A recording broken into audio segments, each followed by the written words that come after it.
All right, some more thoughts. This one is how to become sexier. I'm sexy and I know it. All right. So,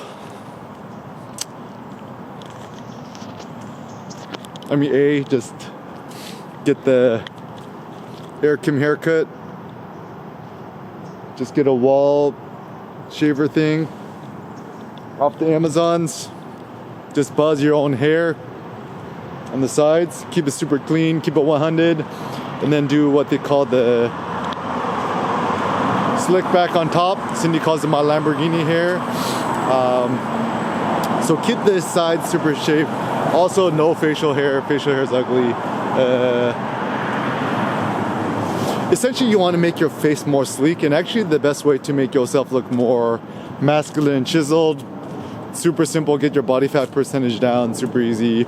Intermittent fasting, no breakfast, no lunch, only one massive dinner a day. No carbs, no starches, no alcohol, no weed, no dairy, no nothing. For coffee, just black coffee, espresso. Just get a cheap long heat espresso machine at home. We only paid like $100 for ours. Also with grinders, just buy a cheap grinder, or you can even use a hand grinder. I found that it works fine. Just drink tap water. Real men drink tap water. And also spend more time outside in the direct sun, topless, ideally. And so I'm trying to. This is my realization. So, what is it that everyone wants? I think everyone wants to become more sexy. The word sexy is kind of interesting because it's like, what does it mean to be sexy? Does it mean to be like you're attractive in such a way that a lot of people want to have sex with you? I guess, right? I mean, even think about it, most men, they want to become sexy insofar much as, you buy the Lamborghini or the Ferrari, whatever it is, and then boom, you just suddenly want to have a bunch of beautiful women, bed you. This seems a little bit superficial because even if we think more critically about it, before you deadlift 1,000 pounds, are you going to rub one out real quick? Probably not. I don't know, maybe. And so the power is in your spunk. So therefore, as a consequence, to blow your load is actually not a good strategy in terms of overall strength and power. And my realization and epiphany is actually, in today's world, women are essentially marketed and branded as like a consumer product, and actually I think the trend is everyone wants to beautify themselves, but for the sake of what? To obviously run this whole capitalist enterprise. And I mean, the easiest way to become more beautiful and sexy, it's super simple. You just spend maximum time in the sun, lift really heavy weights. If you want to save money, just Titan.fitness. Cheapest place to get stuff. If you need a barbell, just order a Texas Power Bar. It's going to be 1 trillion times better investment than buying a new iPhone, right? It's like buy more weightlifting equipment, not iPhones. It's kind of a good life strategy. And actually it's funny too, because I think a lot of people, it's like, you want to be around sexy girls, sexy ladies. I think I figured it out. It's like, I mean, honestly, you're a single guy, you want to pick up girls, whatever. It's like, just go to yoga. Yoga is like the easiest place where you have like, a bunch of health conscious fit women. Sign up for Core Power, wherever's local. Or better yet, just don't even bother at all. Just work out by yourself at home. And so it's so interesting because ancient Greek, Roman times, women are essentially absent from anything, whereas men are so, like, actually if you think about it, like, all these men who stake their own self-ego and individualism on, like, how many hot chicks they could pick up, it also is kind of like a strange modern day thing, and kind of shows some sort of lack of sincerity as well, because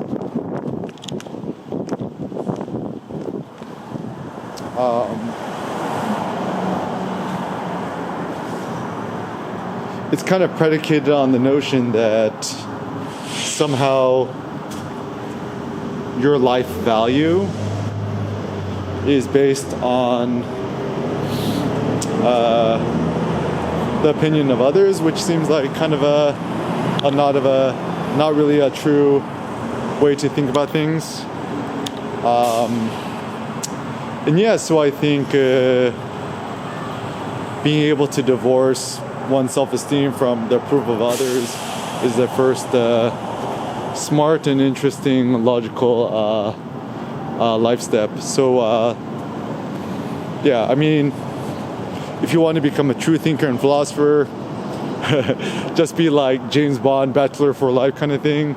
But actually at the same time, there also seems to be this weird trend that like people don't want to have kids. And my thought is, the reason people don't want to have kids is they think it's going to be a negative detriment onto their own personal happiness, but that's actually not true, because the best way I would describe having kids is that like it'll increase your pain threshold by 1000x, but also conversely it'll increase your aptitude for upper happiness by at least 1000x, right? So it's almost like, let's say, you know, happiness or whatever pain is on a scale from 0 to 100. The maximum pain you could feel is going to be amplified by minus 1,000. But once again, your upper levels for happiness is going to be a plus 10, 100,000. So I think everyone in the world, I mean, like not everyone, but like if you're interested, everyone should try to have at least one kid. It seems having 2 kids is kind of the golden number. 2 and beyond, I guess, is kind of the golden key. And yeah, not be worried about external things seems like a good idea.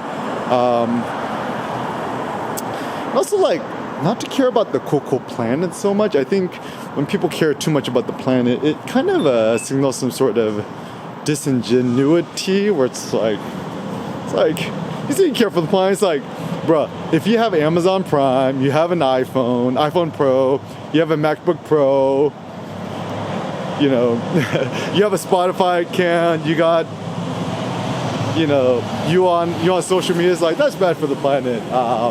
So whenever people, another thing I learned too, you can't force people to care about things you don't care for. All right, so this is actually one of my favorite things about the Apple place.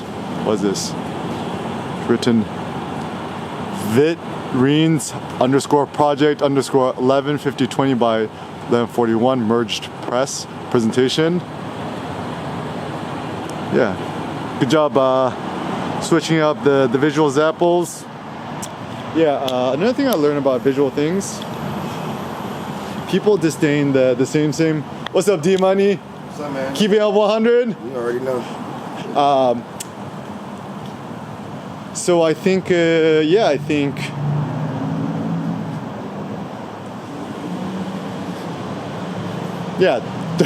don't do what's cool, good for the planet. Do good for what's yourself. Also, like, people talking about altruism, effective altruism, whatever's.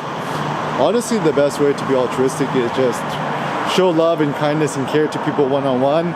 Beyond that, I think everything is just kind of this like kind of false game that people are trying to gamify. I find it very disingenuous, the most way that people do it.